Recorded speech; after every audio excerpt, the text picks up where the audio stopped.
আসসালামু আলাইকুম my dear students, আজকে আমরা ফোরটান প্রোগ্রামিং ল্যাঙ্গুয়েজের ইন্ট্রোডাক্টরি ক্লাসে তোমাদেরকে স্বাগত জানাচ্ছি।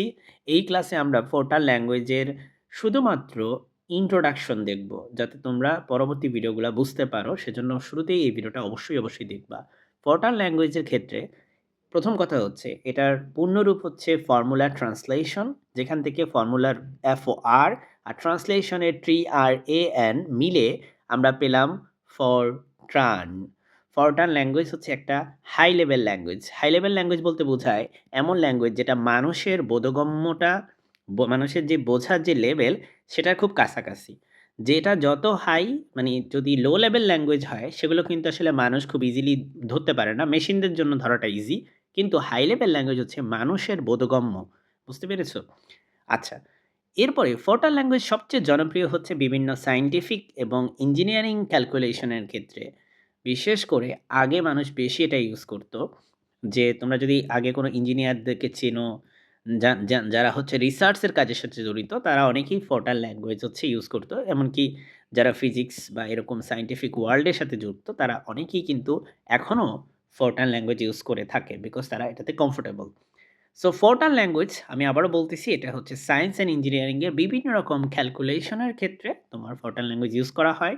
এবং এখানে আরও কিছু কথা বলা আছে যে 1950-এর যে দশক, সেই দশকে এটা হচ্ছে মূলত ডেভেলপড হয়। তো ফোরটার্ন ল্যাঙ্গুয়েজটা তুমি কেন শিখবা আর কোথায় এটা ব্যবহৃত হয়? দেখো, এটার প্রথম কথা হচ্ছে, আমি একটু আগেই বলেছি, পদার্থবিজ্ঞানে বিভিন্ন রকম নিউমেরিক্যাল সিমুলেশনের ক্ষেত্রে ইউজ করা হয়। এখন যদিও বিভিন্ন রকম নিউমেরিক্যাল সিমুলেশনের জন্য সফটওয়্যার পাওয়া যায়, তাই না?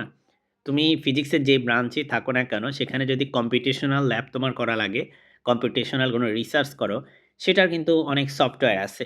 সো সফটওয়্যারে তুমি কাজ করতে পারো, সেক্ষেত্রে সেটা তো কোনো ব্যাপার না। কিন্তু যদি তুমি নিজে সফটওয়্যারে কিছু কিছু লিমিটেশন থাকে, কিছু বাইন্ডিংস থাকে, কিছু বাউন্ডারি কন্ডিশন থাকে। কিন্তু যদি তুমি তোমার মতো করে স্বাধীনভাবে করতে চাও কাজটি, তাহলে তোমাকে অবশ্যই প্রোগ্রামিং ল্যাঙ্গুয়েজ শিখতে হবে। তো সেক্ষেত্রে ফিজিক্সের বিভিন্ন নিউমেরিক্যাল সিমুলেশন, আবহাওয়ার পূর্বাভাস, তারপরে ফ্লুইড ডাইনামিক্স বলো, ইঞ্জিনিয়ারিংয়ের বিভিন্ন ক্যালকুলেশন, আগেই বলেছি এটা। এরকম হাই পারফরম্যান্স কম্পিউটিং, এই ধরনের ক্ষেত্রে ফোরটার্ন ল্যাঙ্গুয়েজটা খুবই গুরুত্বপূর্ণ। তো আশা করি একেবারে ইন্ট্রোডাক্টরি যেটা, যে ফোরটার্ন হচ্ছে একটা হাই লেভেল ল্যাঙ্গুয়েজ, সেটা তুমি বুঝতে পারছো। এটা হচ্ছে বিভিন্ন বৈজ্ঞানিক এবং প্রকৌশল গণনার ক্ষেত্রে ইউজ করা হয়। সো এই ল্যাঙ্গুয়েজের কিছু বৈশিষ্ট্য নিয়ে আমরা আলোচনা করি, চলো। এটা হচ্ছে খুব দ্রুত এক্সিকিউট স্পিড, তার মানে এটা খুব দ্রুত, প্রোগ্রামটা হচ্ছে এক্সিকিউশনটা দ্রুত হয়, মানে হচ্ছে প্রোগ্রামটা খুব দ্রুত রান করে, খুব দ্রুত তুমি রেজাল্ট দেখতে পাবা। নিউমেরিক্যাল কম্পিটিশনে অত্যন্ত দক্ষ। এটা শুরুতেই বলা হয়েছে যে ফরটার্ন ল্যাঙ্গুয়েজটা মূলত বিভিন্ন রকম গাণিতিক যে ক্যালকুলেশন, সেই গণনার জন্য কিন্তু বেশি ইউজ করা হয়, রিসার্চ পারপাসে বেশি ইউজ করা হয়। এরপরে আরও কিছু বৈশিষ্ট্য হচ্ছে ফরটানের সিনটেক্স যেগুলো সেগুলো কম্পারেটিভলি খুবই ইজি এবং সায়েন্টিফিক লাইব্রেরি সাপোর্ট পাবেন। সিনটেক্স মানে বিভিন্ন রকম library function already set up করা আছে, যেগুলো হচ্ছে আসলে সায়েন্টিফিক পারপাসে বেশি কাজে লাগে।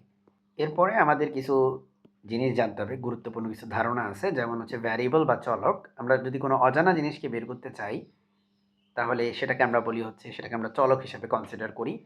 আর ডাটা টাইপ আছে বিভিন্ন রকম, বিভিন্ন টাইপের ডেটা, যেমন ইন্টিজার টাইপের data, real data, double precision data, এগুলো হচ্ছে আমরা এখানে দেখতে পাবো। এবং সামনে আমি যখন বিভিন্ন রকম এক্সাম্পল সলভ করব, তখন হোপফুলি এগুলো আরও ক্লিয়ার হয়ে যাবে।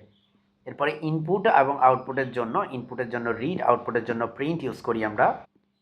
আর ফোরটার্ন প্রোগ্রামিংয়ের ক্ষেত্রে কিছু বেসিক অ্যারিথমেটিক থাকে, মানে যেগুলোকে আমরা বলি পাটিগণিত, যেমন প্লাস মাইনাস, মানে যোগ বিয়োগ গুণ ভাগ, এগুলো আমরা দেখতে পাবো। সো ইন্ট্রোডাক্টরি ভিডিও হিসাবে এইটুকুই এনাফ। আমাদের পরবর্তী ভিডিওতে দেখা হচ্ছে ইনশাল্লাহ। আসসালামু আলাইকুম।